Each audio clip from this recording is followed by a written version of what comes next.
जून का महीना बच्चों का मनपसंद महीना होता है।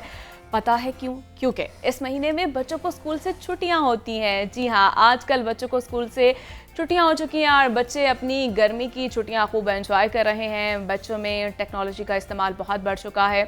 बच्चे अब ज़्यादातर mobile, laptop, video games, TV, cartoons और इस तरह की मुतादिद स्क्रीन्स पर टाइम जो है वो ज़ाया कर देते हैं। मुतादिद स्टडीज़ और रिसर्चेस में इस बात पर इत्तफाक किया गया कि जो बच्चे अपना ज़्यादातर टाइम स्क्रीन पर गुजारते हैं, उन बच्चों और दूसरे जो बच्चे फ़िज़िकल एक्टिविटीज़, खेल कूद में टाइम गुजारते हैं, उनकी निस्बत बहुत से मसाइल का शिकार होते हैं। बच्चों को खेल कूद, फ़िज़िकल एक्टिविटीज़ और क्रिएटिव काम कैसे करवाए जाएं जिससे बच्चों का टाइम भी अच्छा गुजरे और बच्चे अपने इस टाइम को बेहतर अंदाज में भी इस्तेमाल कर सकें। इसमें वालिदैन को क्या किरदार अदा करना चाहिए, कौन कौन सी एक्टिविटीज़ में बच्चों को इन्वॉल्व करने से बच्चों में मस्बत सोच और क्रिएटिविटी पैदा हो सकती है, इस सब पर बात करेंगे और जानने की कोशिश करेंगे कि कैसे हम अपने बच्चों को स्क्रीन टाइम कम से कम कर सकते हैं। इसके लिए हमने दावत दी है। अरम तारिक हमारे साथ मौजूद हैं और किड्स एजुकेशनिस्ट हैं, उनसे बात करेंगे। अस्सलाम वालेकुम। वालेकुम अस्सलाम। कैसी हैं आप? अल्हम्दुलिल्लाह, आप सुनाएं। अल्हम्दुलिल्लाह ठीक ठाक। और क्या देखती हैं कि समर वेकेशन जो हैं वो बच्चों को अब छुट्टियाँ हो चुकी हैं और इस टाइम को किस तरह से यूटिलाइज़ किया जा सकता है? बच्चे तो देखें मेरीन, जब छुट्टियां होने वाली होती हैं ना तो वो डेज़ गिनना शुरू कर देते हैं, काउंटडाउन शुरू हो जाता है। तो उनके तो ढेर से प्लान्स होते हैं और वो सब कुछ वो करना चाहते हैं जो स्कूल की वजह से पेरेंट्स उन्हें मना कर देते थे जिन एक्टिविटीज़ के लिए, या स्कूल से ही उन पे कुछ पाबंदी होती थी, कभी होमवर्क के लिए, कभी उनकी असेसमेंट्स वगैरह के लिए। तो बच्चों के तो ढेर से प्लान्स होते हैं, हम ये सब, और पेरेंट्स उन्हें ना इस तरह की प्रॉमिसेस भी कर लेते हैं कि ये हम छुट्टियों में करेंगे, आपको छुट्टियों में इस चीज़ की इजाज़त होगी। अभी आपने बात की कि गैजेट्स से कैसे दूर रखा जाए और जो सोशल मीडिया है उससे, तो ये वो क्वेश्चन है जो हर बार ही पूछा जाता है और यही पूछा जाता है। ज़रूरी सवाल भी है, ज़रूरी सवाल भी है और बेसिक भी है, और आज शायद एक प्रॉब्लम भी बन गया है ये। तो उसके लिए हर बार तो ये कहा जाता है कि बच्चों को सुपरवाइज़ करें, उन पे नज़र रखें, उनको टाइम दें, गाइडलाइन दिया जाए और देखा जाए कि वो क्या कर रहा है। अगर मोबाइल हाथ फोन है उसके तो कौन सी गेम खेल रहा है, कहीं एग्रेशन तो नहीं आ रहा, क्योंकि एग्रेशन देखा गया है जी। वीडियो गेम से या मोबाइल गेम से बच्चों में एग्रेशन बहुत ज़्यादा आ गया। तो अब ये है कि हम ना बेसिक्स को देखें। अब हम ये तो हम कह देते हैं कि बच्चों को सुपरवाइज़ करें, उन्हें कम से कम टाइम दें और इस पे टाइम लगाने दें स्क्रीन पे, लेकिन बात यह है मेरीन कि हमें फिर बिल्कुल जो उसकी रूट कॉज है ना उसको देखना होगा। सबको पता है कि बच्चे हमेशा बड़ों को फॉलो करते हैं, चाहे वो टीचर्स हैं चाहे वो पेरेंट्स हैं। तो क्यों ना बड़े स्क्रीन टाइम कम करें अपना।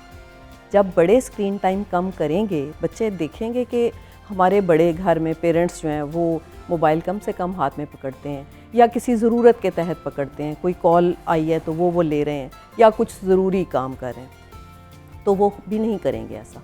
जब वो ये देखते हैं, देखा ये क्या है कि घरों में बड़ों को ज़्यादा एडिक्शन है मोबाइल फ़ोन की, और बच्चा छीन रहा होता है पेरेंट्स से, मदर से या फादर से, तो वो कहते हैं ठहर जाओ मुझे पहले ये करने दो। इवन ये कि अब तो पेरेंट्स भी गेम्स खेलते हैं, तो हम बच्चों को किस तरह से मना करेंगे? और कुछ मैं जो देखती हूँ घरों में नॉर्मली कि बच्चों से जान छुड़ाने के लिए उन्हें मोबाइल उनके हाथ में थमा दिया जाता है। हाँ, कि बच्चे तंग कर रहे हैं, बच्चे, आपको पता कुछ बच्चे बहुत स्टबर्न होते हैं, वो कहते हैं कि हमें बस इसी पर जो हमें ये करना है हर हाल में।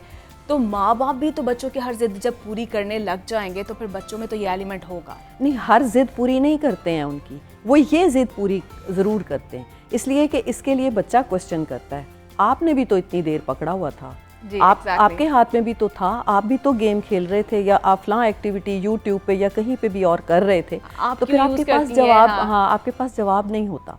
ये बच्चा इसलिए ज़िद करता है, इसके लिए उसे पता है, यानी वो इसीलिए ज़िद करेगा कि उसे पता है उसकी ये बात मानी जाएगी और वो मनवा लेगा, उसे यकीन होता है कि वो मनवा लेगा, वो ज़िद ही इसलिए करता है। तो बच्चों को पॉजिटिव एक्टिविटीज़ बहुत सी हैं जो दी जाएं, आप इसी सोशल मीडिया से पॉजिटिव रह के इससे फ़ायदा उठाएं। एक्टिविटीज़ होनी चाहिए जिसमें बच्चे इन्वॉल्व हो सकें? यही मीडिया आपके हाथ में है, आपको यहाँ पे देखें तो आपको ढेरों आइडियाज़ मिल जाएंगे। आप बच्चों को किस तरह से उन्हें आप अपने सोर्सेज के अंदर रहते हुए उसकी जो रिक्वायरमेंट है, उसकी कौन सी क्लास है, क्या लेवल है, मेंटल लेवल क्या है, बच्चे के पर्सनल इंटरेस्ट क्या हैं, आप उसको वो चीज़ें इसमें से ही आइडियाज़ लेके आप उसको इंगेज कर सकते हैं।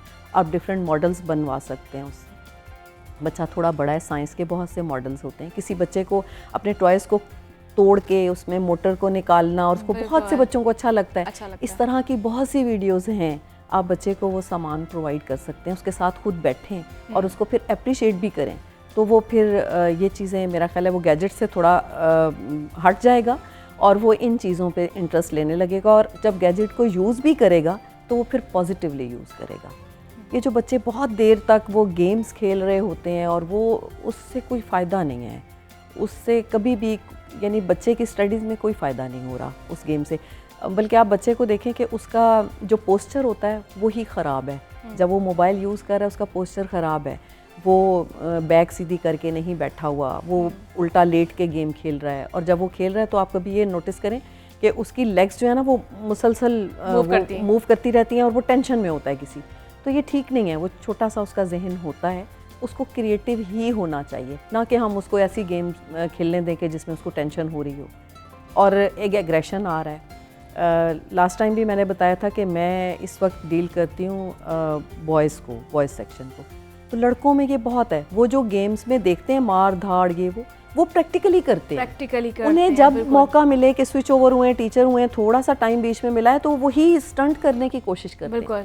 दैट इज़ टू डेंजरस कि इस चीज़ को देखना चाहिए। इसमें पेरेंट्स को भी चाहिए कि उन्हें चेक एंड बैलेंस रखना चाहिए, देखना चाहिए बच्चों को। ये तो मैं समझती हूँ कि पेरेंट्स की रिस्पॉन्सिबिलिटी, तो जब पेरेंट्स बन गए तो रिस्पॉन्सिबिलिटी आपकी शुरू हो गई अपने बच्चों के लिए। लेकिन आज के पेरेंट्स के लिए जो उनकी रिस्पॉन्सिबिलिटी बहुत ज़्यादा है, उन्हें ज़्यादा जागे रहने की ज़रूरत है, उन्हें खुद अपडेटेड होने की ज़रूरत है।